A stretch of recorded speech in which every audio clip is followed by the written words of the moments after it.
Even a stray dog's worth more than you, my brother joked while eating the dinner I paid for. Everyone laughed. I didn't. I just stood up and walked out. A month later, he was the one calling, asking if I'd forgive him.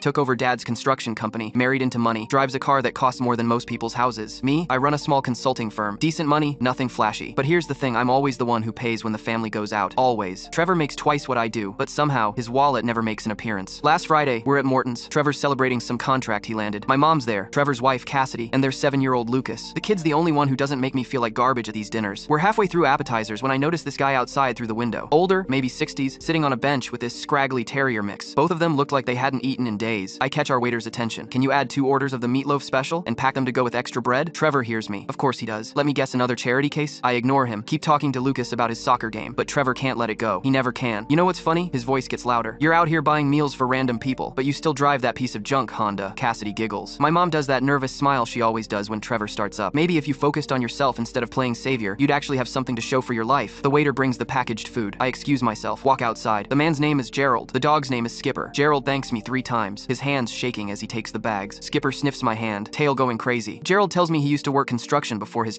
accident. Shows me a faded company badge, same logo as dad's old business cards. I remember your father, Gerald says quietly. Good man, paid fair wages. When I walk back in, Trevor's in the middle of another story about his latest luxury purchase. Doesn't even pause when I sit down. I finish my steak in silence. Lucas shows me a drawing he made at school, a picture of us playing catch last month. I tell him it's amazing, that I'll put it on my fridge. The table's buzzing. Trevor orders another round of drinks, top shelf. Cassidy's showing mom pictures from their Cabo trip on her phone. Nobody asks where I went or why I was gone for 10 minutes. Dessert menus come. Trevor orders 3 different things to sample. Still hasn't reached for his wallet. That's when he leans back in his chair, that smirk plastered across his face, the one he gets when he's about to say something he thinks is hilarious. You know what just occurred to me? He looks around the table, making sure everyone's listening. Even a stray dog's worth more than you, little brother. He pauses for effect. At least they're honest about needing handouts. At least they don't pretend to be something they're not. The whole table erupts. My mom's doing that high-pitched laugh she does when she's uncomfortable but doesn't want to make waves. Cassidy's practically choking on her wine. Even Lucas looks confused but smiles because the adults are laughing. I don't say a word. Just pull out my wallet, count out $300 bills, more than enough to cover everyone's meal and a generous tip, and place them neatly on the table. Stand up. Put on my jacket. Benjamin, where are you going? Mom asks, still half laughing. Home. Trevor's still chuckling. See? Can't even take a joke. Always so sensitive. I button my coat. Look at him directly. The bill's covered. Enjoy your dessert. Lucas jumps up from his seat, wraps his arms around my leg. Uncle Ben, are you coming to my game Tuesday? I ruffle his hair. Wouldn't miss it, buddy. Trevor waves dismissively. He'll be back. He always comes back. I walk toward the door. Through the window, I can see Gerald and Skipper still on that bench, sharing the meatloaf. The dog's tail is wagging so hard his whole body moves. My hand's on the door when I hear Trevor's voice carry across the restaurant one more time, probably going home to cry about it. More laughter. I push the door open and step outside. The cold air hits my face. Gerald looks up, gives me a small wave. I wave back. My phone's already buzzing in my pocket. Probably mom asking me to come back, to not make a scene, to just let it go like always. I silence it.